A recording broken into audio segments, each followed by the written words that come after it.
بسم الله والحمد لله والصلاة والسلام على رسول الله وعلى آله وصحبه ومن اتبع هداه أما بعد. Aujourd'hui, le 5 du mois de Dhul Hijjah de l'année 1441 après la hijra de notre prophète Mohammed sallallahu alayhi wa sallam, nous entamons le 13e et dernier cours de cette série, Inch'Allah ta'ala, intitulé Les caractéristiques principales des gens de la Sunna et du groupe Ahl Sunnati wal Jama'a dans cette mosquée, هذا المسجد الطيب المبارك, Masjid al-Rahma de la ville de Évry, du quartier du Chantier du Coq, comme vous le savez. Cette 10e et dernière caractéristique principale,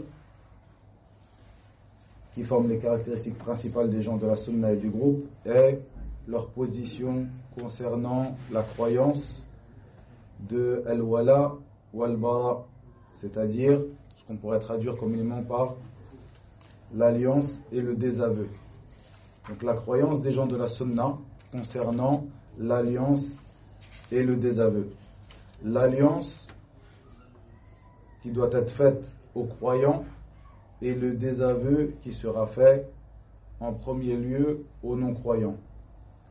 L'alliance qui sera faite aux gens de la Sunna et du groupe, ceux qui suivent les pieux prédécesseurs, as-salaf as-salih, radouanallahi alayhim, et la désalliance, le désaveu qui sera fait aux gens de l'innovation, ahl al-bid'a, et les gens des sectes égarés.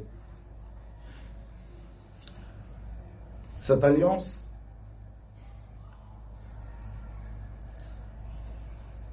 qui sera empreinte de mahabba, d'amour, et de nusra, qui veut dire le secours. C'est-à-dire que l'alliance dont on va parler ici doit supporter le sens d'amour et de secours. C'est-à-dire que cette alliance que nous faisons pour les croyants, comme cela en particulier pour les croyants des gens de la Sunna et du groupe, nous le faisons avec amour pour eux et en leur accordant notre secours. Comme cela, l'alliance qui sera interdite, c'est l'alliance qui supportera ce sens d'amour et de secours qui sera interdite pour les non-croyants comme pour les gens de l'innovation. Ceci, comme nous allons le détailler dans le cours d'aujourd'hui. Et comme nous allons le voir aussi, ce n'est pas le sens de l'alliance, de s'allier à quelqu'un en ce qui concerne les manières de se comporter concernant le commerce, le fait d'acheter et de vendre et autre que cela. Ceci n'est pas une cause, ou ceci, le fait que nous nous allions, nous nous désavouons de quelqu'un, ne va pas forcément, je précise ici forcément car on va voir un point concernant les gens de l'innovation, n'est pas une chose qui forcément devra entraîner le fait de s'allier, de se désavouer de quelqu'un.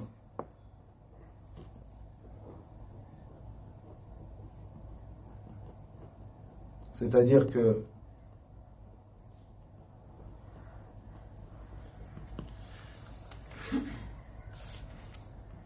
il est autorisé de faire du commerce avec les non-croyants, d'acheter et de vendre aux non-croyants, car en effet, le messager d'Allah sallallahu alayhi wa sallam est mort et sa cuirasse, ou plutôt sa cotte de maille, était en gage auprès d'un juif de Médine. Il n'y a pas de doute que le fait de prêter sur gage, cette action de gage fait partie des ventes. Comme cela, on ne parlera pas ici, ou on en parlera, du fait d'être juste avec les croyants. Quand je dis on ne parlera pas d'ici, c'est-à-dire lorsqu'on parlera du fait de se désavouer, notre devoir de se désavouer des non-croyants, comme cela, des gens de l'innovation, on ne parlera pas de cela. Et on parlera de cela lorsque nous parlerons des droits et de nos devoirs envers eux. Donc, il ne rentre pas dans cela le fait de se désavouer d'eux concernant le fait d'être juste avec eux, le fait d'être bon envers eux, envers les gens de Dhimma, comme on l'a déjà étudié, donc ce sens, les gens de Dhimma, dans les cours précédents. Comme cela, celui qui a un ahd, c'est-à-dire celui qui a un pacte avec les musulmans. Le fait que nous devons, dans notre croyance, nous devons nous désavouer de eux, faire al-bara des non-croyants, ne veut pas dire qu'on ne se comportera pas avec justesse avec eux, on se comportera d'une mauvaise manière, on ne se comportera pas avec bonté. Non, plutôt ceci leur est dû. Et cela, le fait de se comporter avec eux d'une bonne manière, avec bonté, de se comporter avec eux avec justesse, ne veut pas dire que nous les aimons, nous aimons leur religion et nous les secourons dans cela. Il nous conviendra donc de connaître les facteurs qui sont une cause ou non de wala ou de bara, c'est-à-dire donc d'alliance et de désaveu. Cette alliance et ce désaveu qui détermineront qui fait partie des gens de la sunna et celui qui n'en fait pas partie, qui seront une des principales caractéristiques des gens de la sunna, des gens qui suivent ce manhaj as-salafiyya, et de ceux qui suivent les voies égarées, les voies des gens de l'innovation. Ceci, comme pour l'ensemble des caractéristiques que nous avons évoquées précédemment, car beaucoup de gens se sont trompés, se sont égarés concernant ce point. La manière de pratiquer cela, l'alliance et le désaveu. Au point que leurs erreurs a amené les gens de la sunna à répertorier cela comme étant une caractéristique principale qui caractérisera les gens de la sunna et qui fera la différence entre eux et les gens de l'innovation.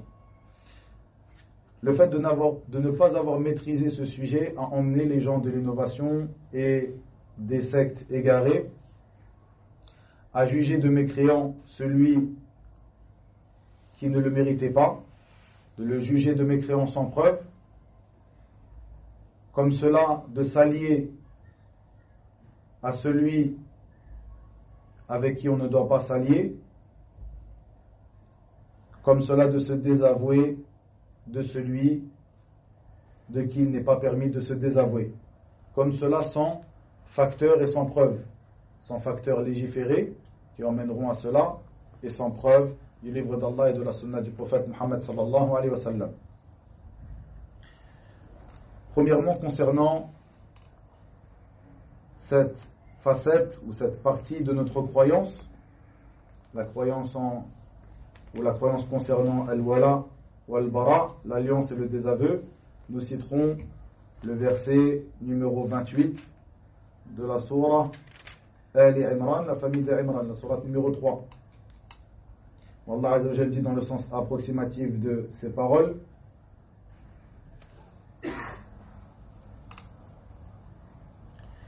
que les croyants ne prennent pas pour alliés des infidèles au lieu des croyants. Quiconque le fait contredit la religion d'Allah, à moins que vous ne cherchiez à vous protéger d'eux. Allah vous met en garde à l'égard de lui-même, et c'est à Allah le retour. L'imam Ibn Jarir al-Tabari, rahimahullah ta'ala, dans son tafsir, Ibn Jarir qui est appelé par les gens de la sunna imam al-Mufassirin, l'imam des commentateurs du Coran, des gens du tafsir. Il dit dans le sens approximatif de ces paroles, dans son tafsir de ce verset, le sens de cela est: ne prenez pas, ô vous les croyants, les infidèles comme alliés. Ne vous alliez pas à eux dans leur religion. Et ne vous associez pas et ne vous alliez pas à eux contre les musulmans, en dehors des croyants. Leur montrant ainsi leurs défauts, c'est-à-dire en montrant aux infidèles le défaut des croyants, et celui qui fera cela ne fera pas partie d'Allah, c'est-à-dire qu'il se sera certes désavoué d'Allah et Allah se désavouera de lui. Le deuxième verset dans Surat Al-Ma'idah, la table servie, la Surat numéro 5, le verset numéro 51. Allah Azza wa Jalla dit dans le sens approximatif de ces paroles: ô les croyants, ne prenez pas pour alliés les juifs et les chrétiens.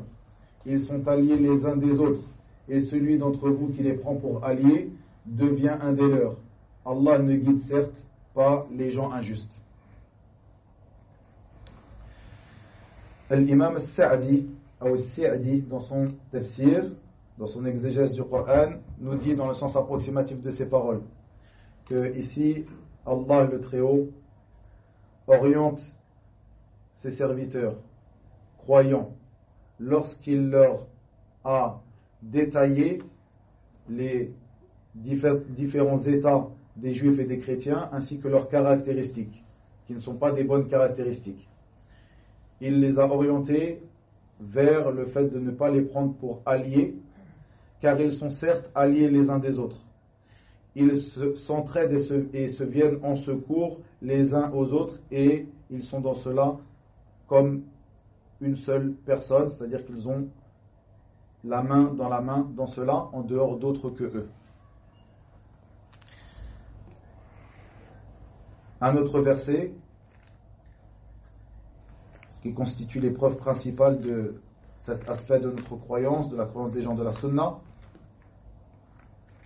la croyance concernant l'alliance et le désaveu. Le verset numéro 23 de Surat At-Tawbah, le désaveu, la Surat numéro 9. Allah Azza wa Jalla dit dans le sens approximatif de ces paroles: ô vous qui croyez, ne prenez pas pour alliés vos pères et vos frères s'ils préfèrent la mécréance à la foi. Et quiconque parmi vous les prend pour alliés, ceux-là sont des injustes. Comme cela, et des preuves, il y en a beaucoup, mais la dernière que nous allons citer, le verset numéro 22 de Surat Al-Mujadilah,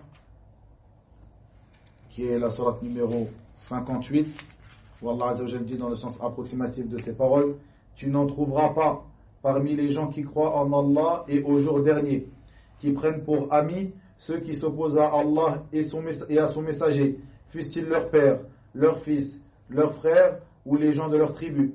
Il a prescrit la foi dans leur cœur et les a aidés de son secours. Il le fera entrer dans des jardins sous lesquels coulent les ruisseaux, où ils demeureront éternellement. Allah les agrée et il l'agrée. Ceux-là sont le parti d'Allah. Le parti d'Allah est celui de ceux qui réussissent.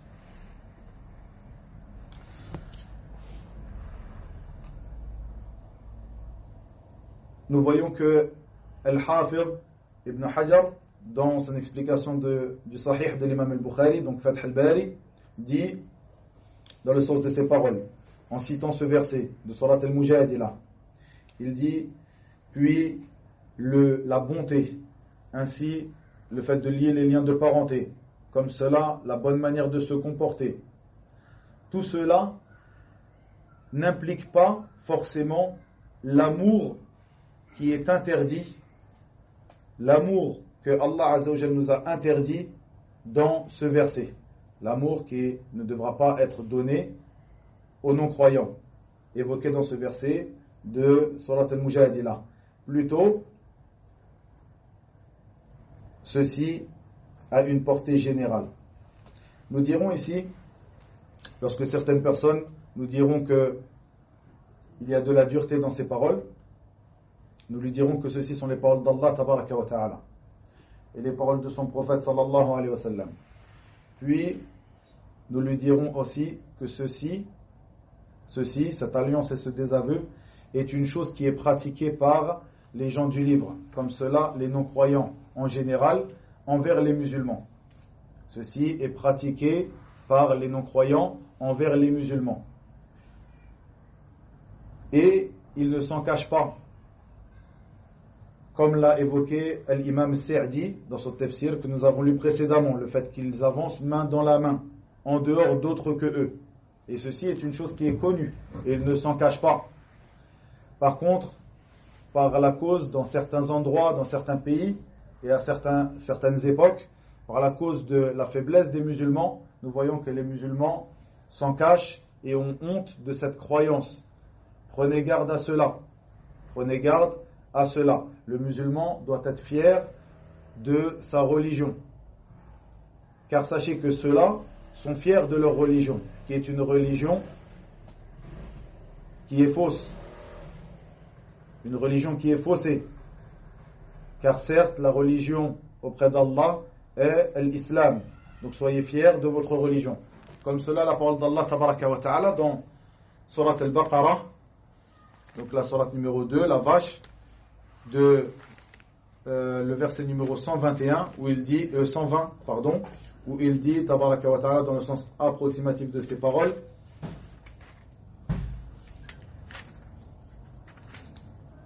ni les juifs ni les chrétiens ne seront jamais satisfaits de toi jusqu'à ce que tu suives leur religion. Ceci est une réalité. Allah tabaraka wa ta'ala nous l'apprend dans son livre. Le fait que eux-mêmes sont fiers de leur religion et ils ne t'agréeront jamais jusqu'à ce que tu la suives. Sois donc fier de ta religion. Et prends ta religion comme il se doit, comme nous l'avons évoqué précédemment. L'amour et la manière de te comporter avec eux, le fait de les secourir, ceci est une chose qui est interdite, sauf ce que nous allons évoquer plus tard dans le cours. Mais ceci ne veut pas dire que tu devras être méchant avec eux, te comporter d'une mauvaise manière, ne pas être juste avec eux. L'islam est la religion de la justesse et de la bonté, mais ceci n'implique pas de les aimer, d'aimer leur religion et de penser qu'ils sont égaux à toi. Car toi, tu es croyant en Allah et au jour dernier, à l'inverse de eux. Ceci, nous y reviendrons un peu plus tard. Et l'imam Ibn al-Qayyim dit dans son livre Ahkam Ahl al-Dhimma. Nous avons déjà cité des paroles de cet imam tirées de ce livre dans les cours précédents.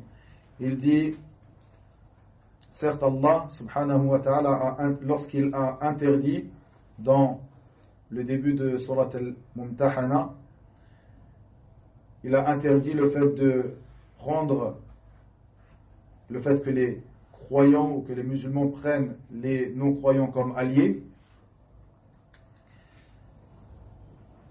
et il a coupé court au fait de leur accorder de l'amour, qu'il y ait cet amour entre eux. Certaines personnes ont pensé que ceci voulait dire et impliquer le fait de ne pas se comporter d'une bonne manière avec eux, d'avoir de la bonté envers eux. Et ils ont pensé que ceci faisait partie de cet amour qu'il t'était interdit d'avoir envers eux. Et Allah tabaraka wa ta'ala a éclairci cela dans son livre en nous expliquant que ceci ne fait pas partie de l'amour qui est interdit et que il n'était pas interdit d'avoir de la bonté envers eux. Plutôt que ceci, cette bonté que tu auras envers eux, est une chose que lui-même, subhanahu wa ta'ala, aime et agrée.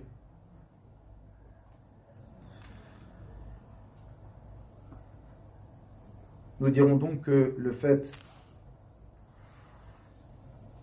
de s'allier aux non-croyants et de s'allier à eux contre les musulmans, si cette alliance que tu fais avec eux et cet amour que tu donneras est pour leur religion, tu t'allies avec eux dans leur religion et tu les aimes pour leur religion et dans leur religion,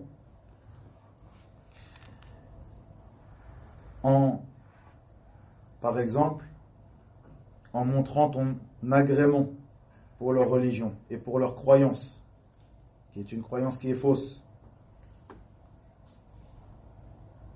Et cette personne qui sera comme cela cachera dans son cœur l'animosité envers l'islam, même si elle se prétend musulmane, elle cache dans son cœur l'animosité envers l'islam.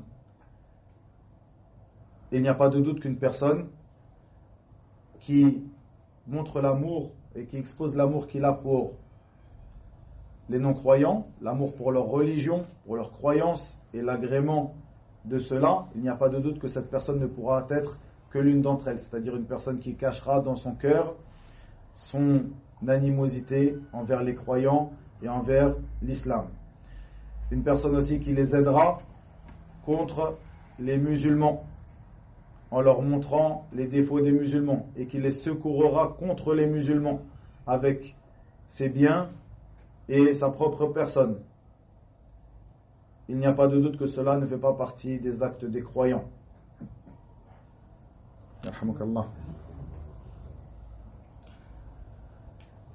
Comme cela, les savants ont évoqué plusieurs cas, certains cas qui sont la base que nous venons d'expliquer ici, qui sont de la mécréance majeure, et certains cas qui seront en dessous de cela. Et on reviendra dans cela au cours que nous avons dispensé la semaine dernière et la semaine d'avant concernant la position des gens de la sunna, concernant le takfir, c'est-à-dire le fait de juger qu'une personne est mécréante et non croyante. Tout ceci revient à cela. Et comme on l'a déjà dit précédemment, tous les cours que nous avons dispensés dans cette série, toutes ces caractéristiques sont reliées les unes aux autres. Et comme nous l'avons évoqué précédemment, le but ici de ces cours, lorsque nous faisons un cours, nous dispensons un seul cours pour expliquer chacune de ces caractéristiques, le but visé n'est pas de détailler en profondeur ces points qui méritent, pour la plupart d'entre eux, une série. C'est-à-dire que la croyance des gens de la sunna concernant le wala ou al-bara, l'alliance et le désaveu, ceci mérite et nécessite une série entière de cours, d'une dizaine de cours, peut-être plus, peut-être moins.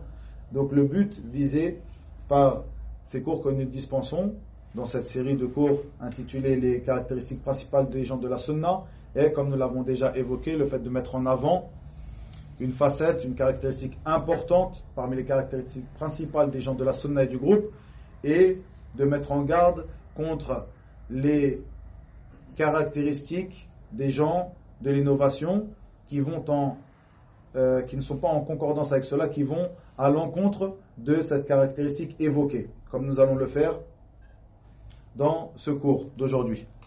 Donc ici, on ne va pas rentrer dans les détails de chaque cas. À ce moment-là, si une personne fait cela, eh bien, on jugera de sa mécréance. À partir de là, on ne jugera pas de sa mécréance, mais plutôt il y aura cela. Tout ceci, on revient au cours que nous avons détaillé la semaine dernière et la semaine d'avant, concernant la position des gens de la sunna, concernant at-takfir, le fait de juger d'une personne qu'elle est mécréante, qu'elle est non-croyante. Ceci, on reviendra à ce cours-là. Comme cela, il y a plusieurs points que nous avons détaillés ici, lorsque nous parlons par exemple des gens qui ont un pacte avec les musulmans, comme cela de Ahl Dhimma, les gens de la Dhimma.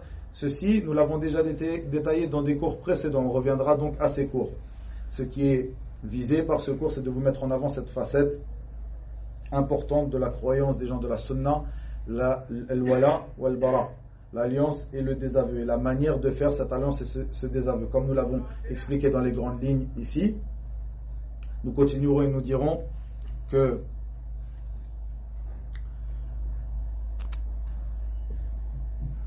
le musulman doit être puissant par sa religion. Il doit être fier de sa religion. Et ceci, même s'il se trouve au milieu des non-croyants, des gens du livre et autres. Il ne doit pas se rabaisser. Et dans ces pays qui ne sont pas des terres d'islam, on évoquera ici, ceci nécessite aussi des cours, mais le sujet de la hijra, c'est-à-dire l'émigration, le fait que Allah Azza wa Jalla a prescrit l'immigration pour les musulmans, le fait d'émigrer d'une terre de mécréance vers une terre de croyants, vers une terre d'islam. Ceci est une prescription d'Allah Tabaraka wa Ta'ala. Cette prescription sera parfois obligatoire pour certaines personnes, à certains endroits, parfois en dessous de cela. Et ceci nécessite encore une fois des cours afin d'expliquer le jugement de la hijra, de l'immigration et autre que cela. Mais ici nous faisons le rappel. Ici, lorsqu'on parle de al-wala ou al-bara, on va parler de cela, de la hijra. une manière que le musulman aura de se désavouer des non-croyants, le fait de ne pas vivre au milieu de eux, en agréant le fait de vivre sur leur terre. Comme cela, le musulman devra être fier de sa religion, à l'inverse de beaucoup de musulmans malheureusement en Europe, en Occident. C'est une chose qui est connue, que vous avez vécue, lorsque les non-croyants rigolent, se moquent de la religion, certaines personnes restent là sans rien dire. On ne va pas parler ici du jugement de ces personnes, ni même rentrer dans leur cœur le fait qu'ils ont agréé, le fait de se moquer de la religion ou non. Simplement ici un rappel, car cela revient encore à d'autres sujets que nous étudierons plus tard et des sujets que nous avons déjà étudiés, encore une fois le cours de la semaine dernière concernant at-takfir. Mais ici, nous faisons simplement le rappel, le fait d'être fier de sa religion. Et ceci rentre inévitablement dans la croyance de al-wala, ou concernant al-wala ou al-bara, le fait de s'allier et de se désavouer. Lorsque les gens de la mécréance, c'est-à-dire les non-croyants, tournent en dérision les versets d'Allah tabaraka wa ta'ala, tournent en dérision la religion d'Allah tabaraka wa ta'ala, et qu'un musulman est au milieu de eux et agrée cela, soit par sa présence, soit par sa non-réaction, soit par une réaction, ceci est encore pire, comme le fait de sourire ou de rigoler avec eux lorsqu'ils tiennent des propos désobligeants concernant la religion. C'est une chose que nous avons tous vécue, ici en particulier dans ces terres, qui ne sont pas des terres d'islam. Ceci, prenez garde, est quelque chose de très dangereux pour ta foi, pour ta religion. Sois donc fier de ta religion, car la religion de l'islam est certes la seule véritable religion, et c'est la religion auprès d'Allah tabaraka wa ta'ala qui est agréée. Et il n'y a pas de doute que cette manière de se comporter est due à la faiblesse des musulmans, et cette manière de se comporter n'apportera aux musulmans que plus de faiblesse. Craignez donc Allah Azza wa Jalla dans cela et faites le conseil à vos frères. Nous dirons ici que, comme nous l'avons évoqué au début du cours, il est autorisé de faire des transactions avec les non-croyants, de leur vendre, d'acheter auprès de eux, de mettre des affaires en gage, comme l'a fait le prophète sallallahu alayhi wa sallam avec ce juif qui habitait à Médine, et autre que cela. Et ceci était la manière qu'avait de se comporter notre prophète sallallahu alayhi wa sallam avec les gens du livre à son époque, comme cela as-sahaba à son époque et après lui. Nous avons certes dans le messager d'Allah tabaraka wa ta'ala un bon exemple à suivre, et dans ses compagnons radiyallahu anhum ajma'in. Nous dirons ici aussi que il y a un amour qui est un amour qu'on pourrait qualifier de naturel, ou qu'on pourrait traduire de naturel. C'est un amour que l'homme a pour sa mère et son père, pour les gens de sa famille, pour les gens de sa tribu. Comme cela, l'amour qu'une personne porte pour son pays, sa terre natale ou son pays d'origine. Si ses parents ne sont pas croyants, ceci ne voudra pas dire qu'il devra renier cet amour qui est un amour naturel, que l'homme a naturellement pour sa mère et son père, pour les gens de sa famille, pour les gens de sa tribu, comme cela pour sa terre, même si sa terre n'est pas une terre d'islam, mais il aura forcément cet amour naturel pour ces choses-là et ces personnes-là. Ici, ce qui est voulu par le fait que nous devons nous désavouer et ne pas aimer les non-croyants, comme nous l'avons évoqué précédemment, ce voilà est un amour particulier qui entraîne le fait de secourir ces derniers, de les aimer dans leur religion, de les secourir dans leur religion, de les secourir contre les musulmans, comme cité précédemment. C'est-à-dire que la Notre religion ne nous interdit pas d'avoir cet amour qui est un amour naturel que l'homme ne pourra pas éviter d'avoir pour par exemple sa mère et son père lorsqu'ils ne seront pas croyants, comme cela pour sa terre natale, pour sa terre d'origine, etc. Tout en se désavouant et en détestant la mécréance sur laquelle sont ces derniers. Tout en se désavouant et en portant dans son cœur une animosité envers la mécréance et les actes de mécréance que font ces derniers. Ici,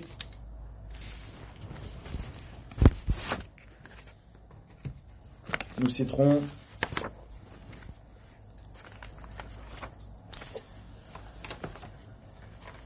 le fait que les gens de science, lorsqu'ils parlent de l'alliance et du désaveu, ils parlent de plusieurs catégories et de plusieurs paliers dans cela.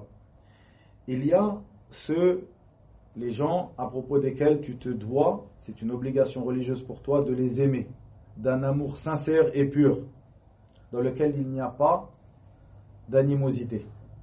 Ceux-là sont les croyants purs. Parmi eux et à leur tête, les messagers, comme cela les véridiques, comme cela les pieux, et à leur tête, bien sûr, le messager d'Allah, sallallahu alayhi wa sallam. Cet amour qui devra être voué à ces personnes-là est un amour en Allah et pour Allah. Ceci est le sens de l'amour en Allah. Al-hubbu fillah. Lorsque tu dis à quelqu'un uhibbuka fillah, fillah, c'est un amour en Allah et pour Allah. Comme cela, lorsque tu détesteras quelqu'un, ce sera le fait de le détester pour Allah et en Allah.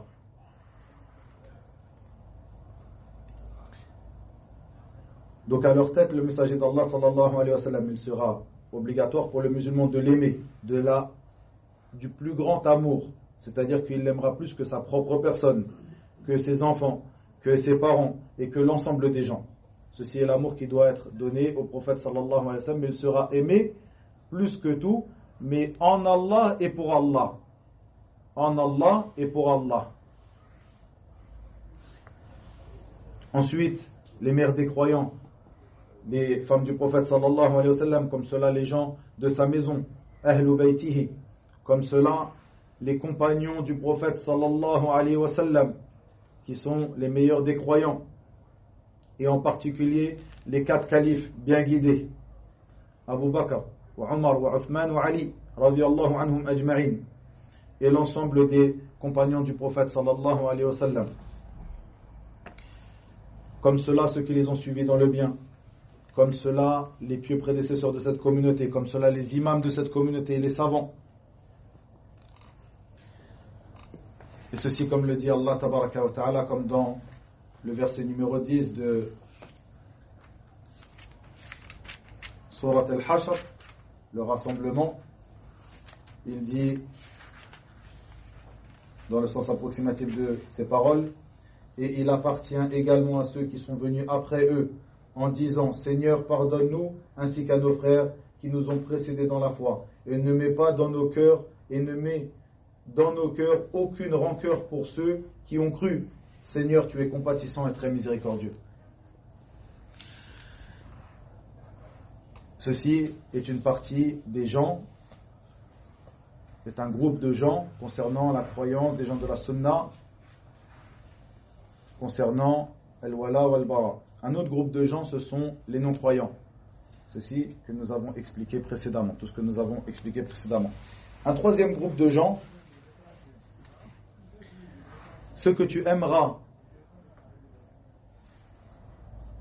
pour une certaine chose, tu les aimeras d'une manière et tu les détesteras d'une autre manière. Tu les aimeras pour une chose et tu les détesteras pour une autre chose.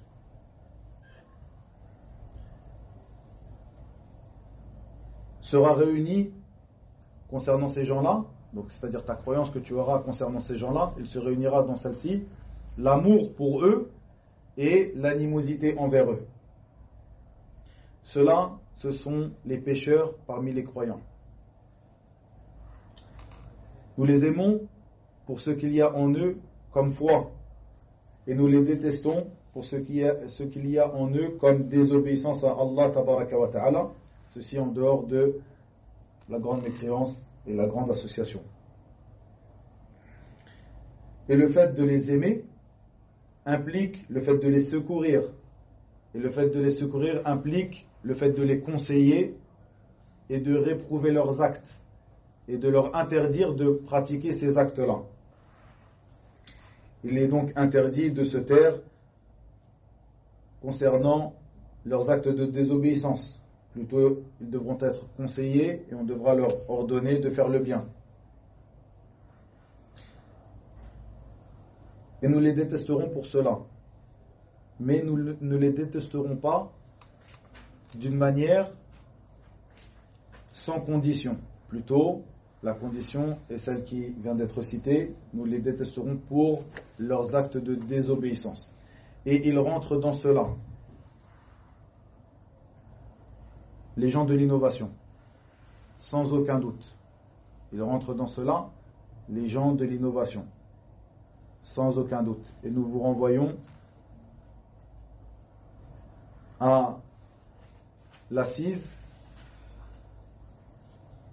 numéro 9 concernant la position des gens de la Sunna envers l'innovation et les gens de l'innovation. Nous avons détaillé un peu plus cela dans ce cours. Lorsque nous parlons des désobéissants, des pécheurs de la communauté, parmi les croyants, ils rentrent à plus forte raison les innovateurs, les gens de l'innovation. Ces derniers, tu devras les détester pour ces innovations, réprouver leur innovation, les réfuter, les combattre, c'est-à-dire combattre leurs innovations. Et tu devras aussi les aimer pour la foi qu'ils ont.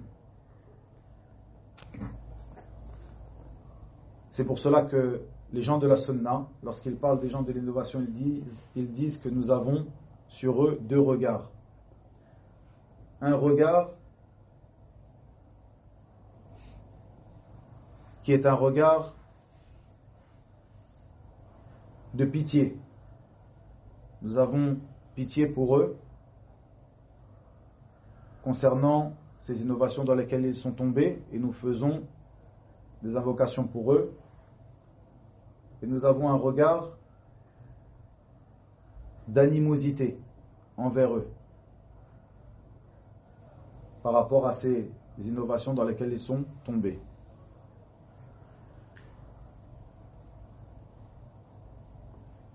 Et le sujet du cours d'aujourd'hui, qui est l'alliance et le désaveu, se résume dans la parole du prophète sallallahu alayhi wa sallam, dans le sens approximatif de ses paroles. L'anse la plus solide de la foi est l'amour en Allah et le fait de détester en Allah. Dans le sens approximatif de ses paroles. L'anse la plus solide de la foi est l'amour en Allah et le fait de détester en Allah. Ici on parle de al-hubbu fillah. Ceci est le sens lorsque tu dis à ton frère uhibbuka fillah. Ceci lorsque tu aimes ton frère, tu l'aimes pour Allah. C'est pour cela que les gens de science mettent l'accent sur cela et disent qu'il ne convient pas de dire à n'importe qui, une personne que tu ne connais pas ou une personne peut-être que tu connaîtras comme étant quelqu'un qui est pécheur, mais à un certain moment tu verras du bien de lui, tu lui diras uhibbuka fillah, d'être laxiste dans cela, car cette parole a une portée. Tu lui dis uhibbuka fillah, je t'aime pour Allah, je t'aime en Allah. Et ceci est la base de la croyance concernant l'alliance et le désaveu. Donc cette parole du prophète sallallahu alayhi wa sallam résume la croyance des gens de la sunna concernant l'alliance et le désaveu, le fait que ceci est l'anse la plus solide de la foi. Comme cela, sa parole, sallallahu alayhi wa sallam, dans le sens approximatif de ses paroles, celui qui aimera pour Allah et détestera pour Allah, qui donnera pour Allah, qui s'abstiendra de donner pour Allah, aura certes complété sa foi, ou sa foi se verra certes être complète. Ceci est le résumé du cours d'aujourd'hui. Ces deux paroles du prophète sallallahu alayhi wa sallam. Et malheureusement, nous voyons que aujourd'hui, les gens ne comprennent pas cette croyance. Les musulmans ne comprennent pas cette croyance de la bonne manière. Plutôt, l'amour qu'il y a entre les gens, malheureusement, de nos jours, est basé bien souvent sur des biens de cette vie d'ici-bas. Tu aimes un tel pour le bien qu'il t'aura fait concernant des affaires mondaines. Peut-être même en fermant les yeux sur des négligences qu'il aura concernant sa religion. Et pire que cela, comme on vient de le dire, pire que des péchés, qu'il pourra connaître des innovations et des transgressions concernant son manhaj, concernant sa méthodologie. Le fait que dans certaines affaires de sa religion, il ne suivra pas la méthodologie des pieux prédécesseurs. Tu fermeras les yeux sur cela, car tu as des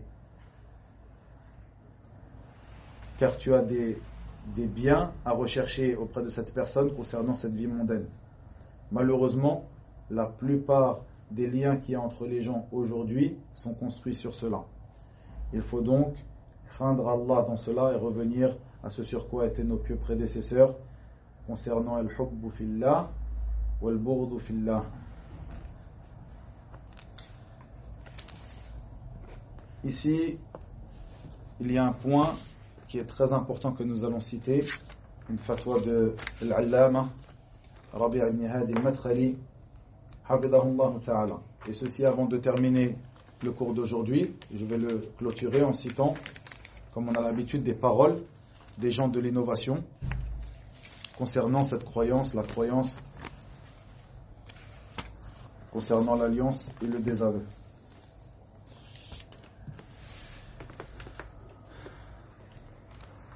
Une question fut posée à l'allama Rabi' ibn Hadi al-Madkhali. Est-il autorisé de faire l'alliance et le désaveu par rapport à une personne précise? Il dit dans le sens approximatif de ces paroles, pour résumer sa fatwa, il dit ceci est la base de l'exagération dans la religion qui a été combattue ou que Allah Azza wa Jalla a combattu dans son livre, comme cela que le prophète sallallahu alayhi wa sallam a combattu. Puis il dit l'exagération même concernant le prophète, concernant le messager d'Allah sallallahu alayhi wa sallam est interdite. Et ce dernier l'a interdit dans nombre de hadiths. Qu'en est-il alors d'autres personnes qui sont sans aucun doute en dessous de lui? Il dit cheikh, il dit les pauvres. Et qu'en est-il si ces gens, par rapport auxquels ils s'allient et se désavouent dans leur religion, sont des gens de l'innovation, des têtes des gens de l'innovation et des égarés? Comment peux-tu faire l'alliance et le désaveu par rapport à des gens qui sont comme cela? Tu t'allies à quelqu'un par rapport à eux. Tu combats quelqu'un et as de l'animosité envers lui par rapport à eux. Tu exagères concernant ces derniers et tu les sanctifies. Ceci n'est pas permis. Al-wala, l'alliance est pour Allah et le désaveu est pour Allah jusqu'au messager. Le cheikh, hafidahullah, il dit jusqu'au messager, al-anbiya, jusqu'au prophète, al-anbiya, nous les aimons pour Allah. Les pieux, nous les aimons pour Allah. Et les non-croyants, comme cela, les innovateurs, nous les détestons pour Allah. Donc, l'alliance et le désaveu seront faits pour Allah tabaraka wa ta'ala seul, pas pour une personne. Jusqu'à la fin de sa parole, hafidahullah ta'ala. Non. Et ceci nous amène à évoquer ce qu'on appelle le ta'assub, c'est-à-dire le fanatisme, qui est une chose à déplorer concernant les musulmans aujourd'hui, Et malheureusement ici, on en parle concernant les gens de la sunna, qui sont entrés dans un fanatisme religieux concernant des personnes. Et la fatwa de Cheikh Rabi' ici, elle est claire concernant le fait que ni lui appelle à ce fanatisme, ni autre que lui parmi les savants de la sunna. Et le fait d'être fanatique concernant une personne, concernant un savant, est une chose à déplorer chez les jeunes salafis aujourd'hui. Le fait que si une parole est venue de Cheikh un tel, ceci est comme la parole d'Allah tabaraka wa ta'ala, la parole du prophète sallallahu alayhi wa sallam. Je ne dis pas qu'ils disent cela, qu'ils disent que ceci est comme la parole d'Allah et celle du prophète sallallahu alayhi wa sallam. Je ne pense pas que quelqu'un parmi les musulmans dise ce genre de paroles, mais leurs actes mènent à penser cela. C'est-à-dire que si Cheikh un tel a dit, il n'y a plus rien à redire dessus. Cheikh un tel a dit, mais un autre parmi le Cheikh a dit, non, c'est Cheikh un tel qui a raison. Pour telle et telle raison, donc ils prennent des preuves pour cela, ils disent parce que c'est lui qui connaît le mieux concernant cela. Ça veut dire, s'il connaît le mieux par rapport à cela, même si on te dit que tu as raison, il connaît le mieux, ça veut dire qu'il ne tombe pas dans l'erreur. Le seul de qui nous prenons la parole sans condition, sa parole est une vérité, c'est Allah tabaraka wa ta'ala et son messager sallallahu alayhi wa sallam. Autre que eux, comme le disait l'imam Ibn Malik, rahimahullah ta'ala, chaque personne peut voir sa parole être acceptée ou rejetée, sauf celui qui est dans cette tombe.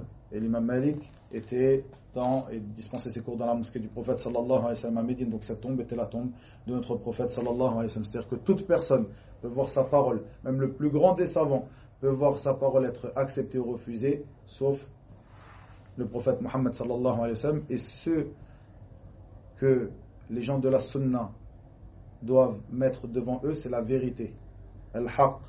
C'est sur cela que nous faisons l'alliance et le désaveu, la vérité. Ceci à l'inverse des gens de l'innovation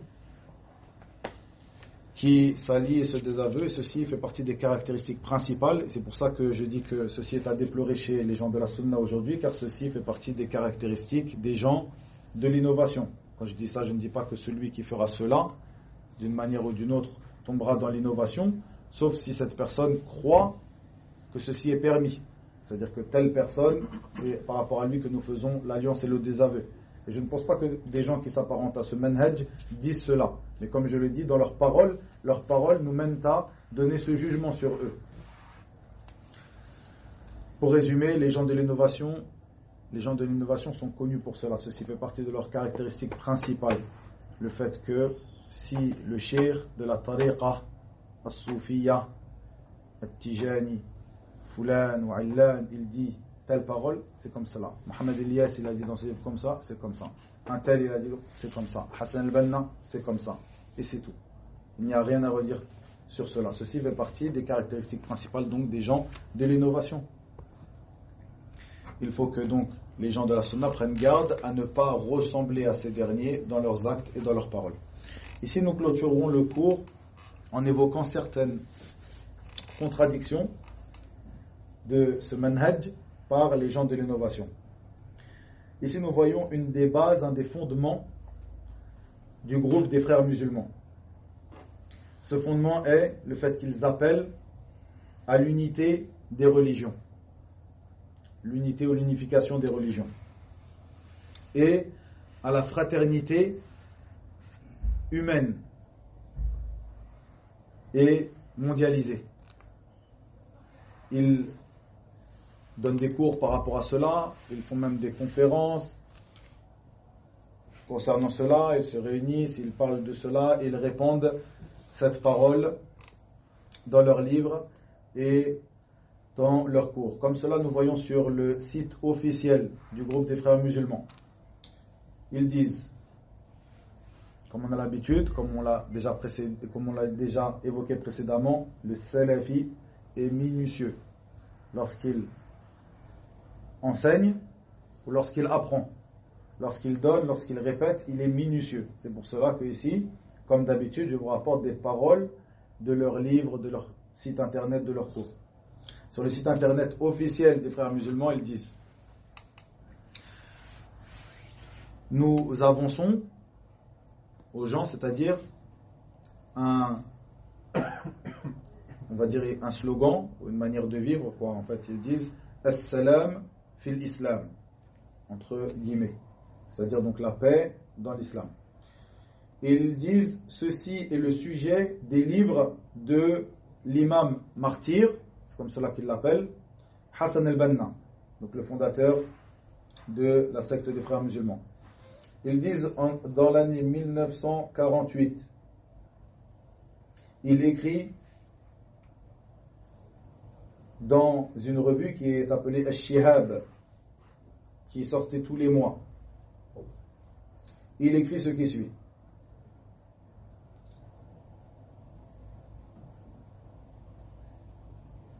Avant cela, ils disent, et l'imam, donc en parlant de Hassan al-Banna, explique dans ce que tu vas lire, ô toi le lecteur, comment, donc dans cette parole qu'ils ont apportée, comment l'islam est la religion de l'amour, de la paix et de la fraternité humaine, véritablement. Quand ils disent la fraternité humaine, c'est comme ça que je le traduis approximativement, c'est-à-dire que l'ensemble des humains sont frères. L'ensemble des humains sont frères, sans regard de religion. Nous sommes frères en humanité. C'est cela qu'ils veulent dire. C'est ce qui est visé par cette parole. Ils disent donc cette fraternité, cet amour pour l'ensemble du monde et cette fraternité humaine est celle qui emmène à ce que l'ensemble des hommes, celui qui habite en Orient ou en Occident, celui qui est musulman comme celui qui n'est pas musulman, sont égaux. Puis ils disent, ceci sont des paroles, certaines paroles que Hassan Banna a données dans certains de ses livres, où il explique et il affirme que fait partie des fondements de son appel à Allah, de sa da'wah, l'unification des religions et le fait que l'ensemble des religions sont frères et l'ensemble des hommes sont frères. Donc il parle de ça, donc il ramène des paroles disant que les religions ne sont qu'une seule religion. Les ensembles des messages, il y a des choses qu'il dit qui ne sont pas fausses. L'ensemble des messages sont un seul message. C'est-à-dire que tous les messagers ont été envoyés avec un seul message. L'ensemble des injonctions religieuses sont les mêmes.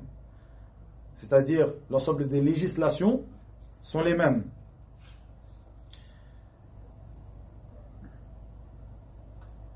Il dit l'ensemble des généalogies reviennent à la même personne. Et donc, il veut dire par cela, comme il l'explique plus tard, que l'islam est venu pour annoncer la fraternité de l'ensemble des hommes et annoncer la bonne nouvelle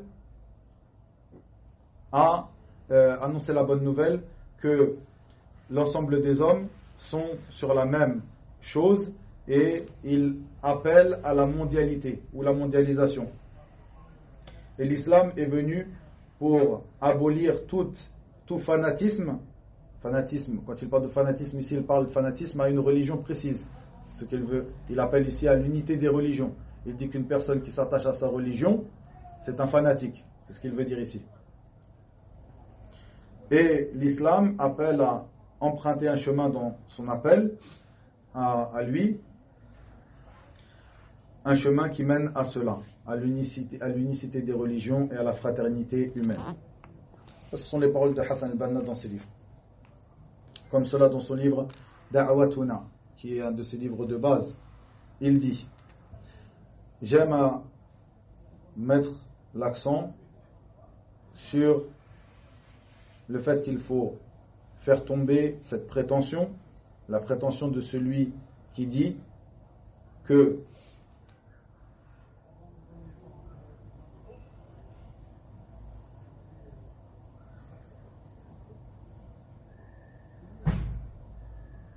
non.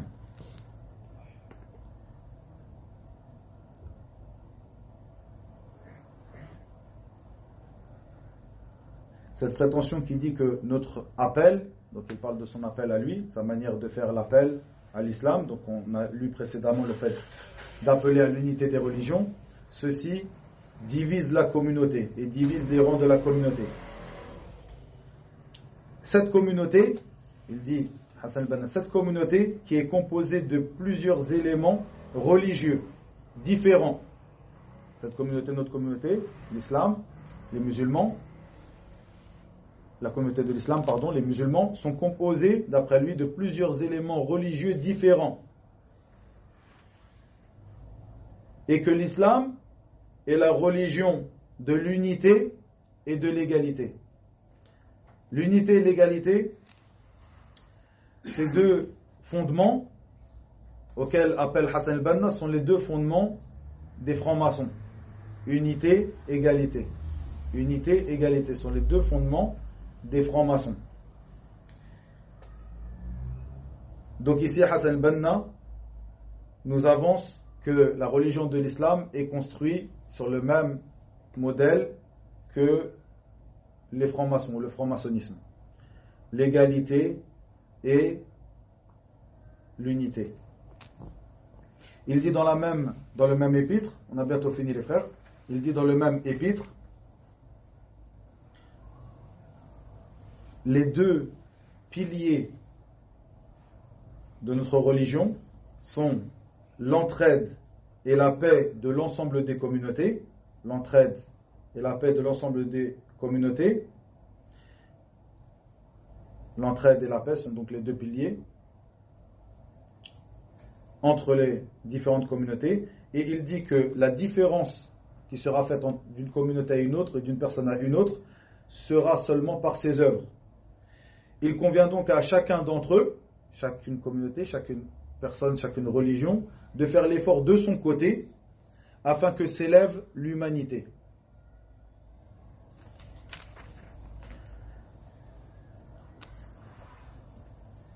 Nous voyons ici que Hassan al-Banna suit l'exemple de son père spirituel, qui est Jamal al-Din al-Afghani, cette personne qui est le premier à avoir fondé dans les pays d'islam, comme l'Égypte, des maisons dans lesquelles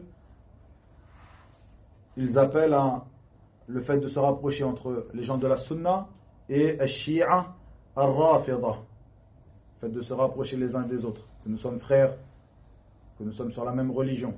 Al-Rafida, on aura l'occasion, on l'a déjà cité précédemment, on aura l'occasion de faire un cours, Inch'Allah, précisément sur ces derniers, en expliquant quels sont leurs fondements, le fondement de leur croyance. Mais Al-Rafida, qui détestent les compagnons du prophète sallallahu alayhi wa sallam, ces derniers qui rendent même mécréants la plupart d'entre eux. Je citerai simplement cette facette ou ce fondement de leur religion. Bien sûr, il y a beaucoup d'autres fondements qui sont des fondements qui n'ont rien à voir avec notre religion, mais juste ce fondement, car nous sommes dans un cours qui parle de l'alliance et des aveux, le fait que nous nous allions aux croyants et à leur tête, les meilleurs des croyants qui sont as-Sahaba. Donc ici, Jamal al-Din al-Afghani, comme cela, les frères musulmans, jusqu'à maintenant, appellent à s'allier, à se rapprocher entre les gens de la Sunna, comme ils s'appellent, Ahl Sunna, et Al-Shi'a, Al-Rafida. Se rapprocher avec des gens qui rendent mécréants la plupart des compagnons du prophète sallallahu alayhi wa sallam qui ont rapporté notre religion jusqu'à maintenant. Les rapporteurs de la religion, les rapporteurs des paroles du prophète Mohammed sallallahu alayhi wa sallam. Ils les insultent, ils les rendent même mécréants. Ils nous appellent à se rapprocher de ces derniers.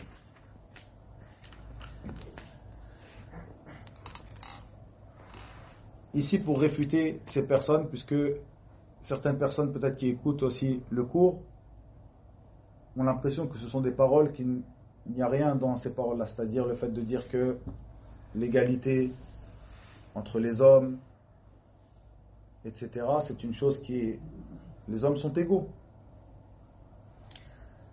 Allah tabaraka wa ta'ala dans son livre a fait la différence entre les hommes. Il dit dans le sens approximatif de ces paroles, tabaraka wa ta'ala,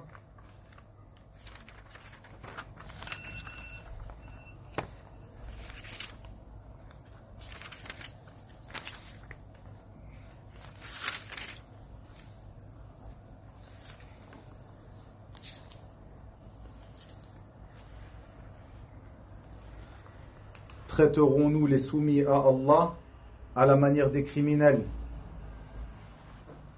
Qu'avez-vous, comment jugez-vous?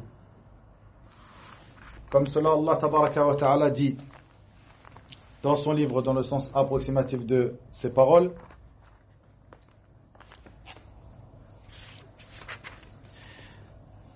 l'aveugle et celui qui voit ne sont pas semblables, ni les ténèbres et la lumière, ni l'ombre et la chaleur ardente.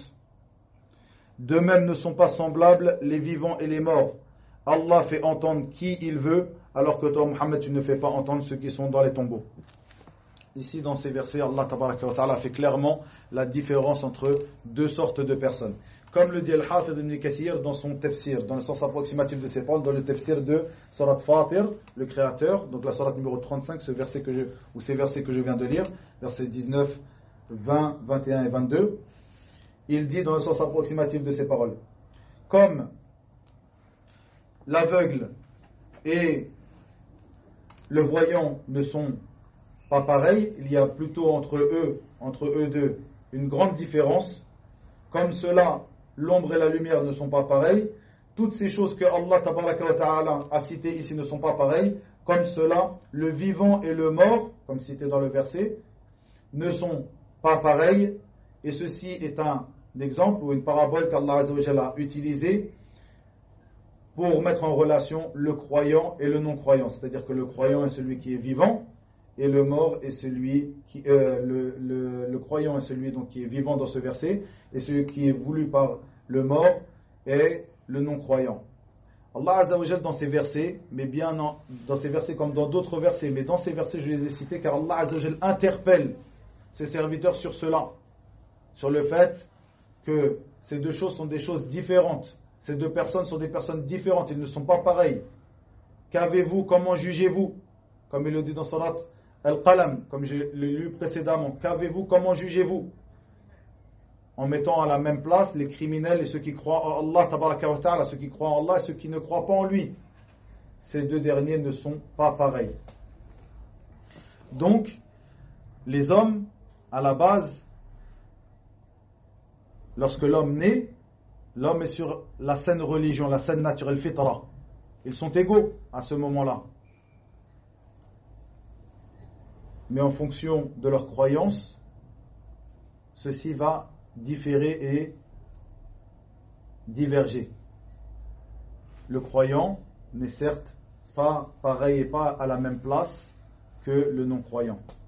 Nous voyons ici donc que ces gens de l'innovation, à leur tête donc le fondateur des frères musulmans Hassan al-Banna, sont en contradiction dans ces paroles, en mettant en avant que les deux piliers fondamentaux de l'islam sont l'unicité et l'égalité.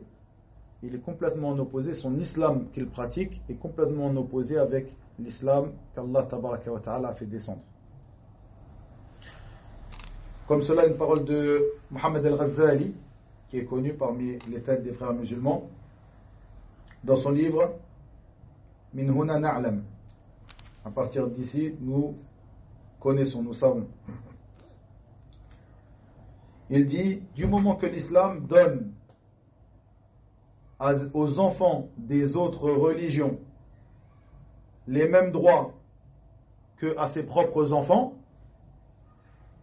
et qu'il leur donne comme prescription les mêmes prescriptions qu'il donne à ses propres enfants, et que l'islam, du moment que l'islam ne vient pas contredire leur croyance qu'ils ont préféré suivre, ni en réfutant, ni en critiquant. Ça c'est son islam à lui, à Mohammed al-Ghazali. Puis après, il continue en parlant, en fait, il détaille une affaire précise. Ce qui est intéressant, c'est juste son introduction par rapport à cette affaire qu'il veut détailler. Il dit, du moment que l'islam donne aux enfants des autres religions comme les mêmes droits et les mêmes devoirs qu'il donne à ses propres enfants. Comme cela, l'islam, d'après lui, n'est pas venu réfuter ni critiquer les autres croyances. N'importe qui comprendra que ceci est une parole fausse et en contradiction avec le Coran et la Sunna. Comme cela, nous voyons des paroles de cette personne qui fait partie des têtes de ces grands troubles, la fitna du takfir, ces têtes qui sont suivies par at-takfiriyoun aujourd'hui, Sayyid Qutb, la tête du mal, comme certains de nos savants l'ont appelé, dans son livre Dirasat Islamiyya, études islamiques. Il parle de la manière dont l'islam a d'organiser le monde et la manière dont les gens d'organiser la manière dont les gens vivent. Puis il dit que l'islam autorise à tout le monde de vivre de la manière qu'il l'entend, l'ensemble des origines, comme cela l'ensemble des langues, comme cela l'ensemble des croyances, il les autorise à vivre en paix. Ceci à côté de la réalisation de l'islam, de la justesse et de l'équité non conditionnée entre l'ensemble donc de ses origines, de ses croyances, de ses langues et de ses croyances. C'est-à-dire que ici, Sayyid Qutb nous appelle au fait que l'islam donne, comme l'a dit Mohammed al-Ghazali précédemment, il donne l'équité et l'égalité entre les musulmans et les non-musulmans. Comme cela, il dit un peu plus tard, ils vivent tous selon l'égalité, ou sur un pied d'égalité. Ils vivent tous sur un pied d'égalité. Ceci de la part d'une personne qui a rendu mécréant l'ensemble à son époque. Il écrit cela. Il dit donc en fait qu'il n'y a pas de différence entre un musulman et un non-musulman. Cette personne qui a rendu mécréant l'ensemble des gouverneurs musulmans à son époque et qui a rendu même mécréant l'ensemble des communautés musulmanes, c'est-à-dire ceux qui vivent sous la loi ou sous le règne de ces gouverneurs qu'il a lui-même rendu mécréants. Il a rendu mécréants donc l'ensemble des musulmans à son époque. Et ceci est rapporté par ses élèves, ceux qui ont vécu à son époque, comme cela on le trouve dans ses livres, mais même ses élèves et ceux qui ont vécu à son époque rapportent que Sayyid Qutb ne voyait que sa propre personne et les gens qui étaient sur la même chose que lui comme étant des musulmans, et l'ensemble des communautés musulmanes, il voyait qu'ils étaient mécréants. Et donc il s'appliquait à eux ce qui s'applique à celui à qui on doit faire la guerre et celui qu'on doit combattre. Cette même personne qui vient nous dire cette parole-là dans son livre. Dans son livre, Dirasat Islamiyya, la page numéro 80 et 81. Cheikh Ibn Uthaymin, lorsqu'il lui fut posé cette question, qu'en est-il de la liberté de penser? La liberté de penser. Et le fait d'appeler à cela. La liberté de penser, la liberté de croyance. Il dit, il n'y a pas de doute qu'une personne qui appelle à cela, le fait de dire qu'une personne est libre de croire ce qu'il veut, et est libre d'avoir ce qu'il veut comme religion, ceci est de la mécréance. Ici, faites bien attention à bien comprendre ces paroles-là. On a déjà étudié dans les cours précédents, concernant les gens qui ont un pacte avec les musulmans, concernant les non-musulmans, la manière de se comporter avec eux, on a déjà détaillé quelle est notre croyance et quel est notre manhaj concernant cela. Mais ici, on parle d'une personne à qui on va lui laisser le droit de choisir entre l'islam et autre que l'islam. On lui dit que tu choisisses l'islam ou autre que l'islam, il n'y a pas de problème, il n'y a pas de souci. On ne parle pas d'une personne qui est non-musulmane et on va l'obliger à être musulmane. On lui dira à cette personne lorsqu'on l'appellera que l'islam est la religion de vérité, la seule religion agréée par Allah tabaraka wa ta'ala. On lui dira que celui-ci est dans le faux, mais on ne l'obligera pas en lui mettant un couteau sur la gorge en lui disant deviens musulman. Vous voyez la différence entre ces choses-là? Ici, ce qu'il parle, c'est le fait de donner le libre choix. Comme cela, des paroles de cette personnalité que vous connaissez, Tariq Ramadan, où il disait qu'il n'y a pas de mal, une personne a le droit de choisir sa religion. Un enfant musulman, on peut lui dire tu as le droit d'être musulman, tu as le droit d'être chrétien, tu as le droit d'être ce que tu veux. C'est ce qu'il veut dire ici Cheikh Ibn Uthaymin dans sa fatwa, en disant que le fait d'appeler à cela, de dire que tu as le droit à cette liberté de croyance, ceci est de la mécréance. Faites bien la différence entre ces deux-là. Et comme cela, une parole, comme on a l'habitude de rappeler les paroles de Cheikh al-Islam Ibn Taymiyyah, en disant que certaines de ces paroles sont, de par le fait qu'Allah Azza wa Jalla lui a accordé le succès de prononcer et d'écrire ces paroles, sont devenus pour les gens de la sunna comme des règles. Il dit, Cheikh al-Islam Ibn Taymiyyah, il dit al-hurriyatu fil ubudiyya. Il dit la liberté se trouve dans l'adoration à Allah Azza wa Jalla. Le fait d'être un serviteur d'Allah Azza wa Jalla. Donc la liberté se trouve dans la servitude. Ceci est la seule liberté. Aujourd'hui donc, le 5 du mois de Dhul al-Hijjah de l'année 1441, Allah Azza wa Jalla nous a permis de terminer cette série de cours intitulée les caractéristiques principales des gens de la Sunna et du groupe. Alhamdulillahi alladhi bi ni'matihi tatimmu s-salihat.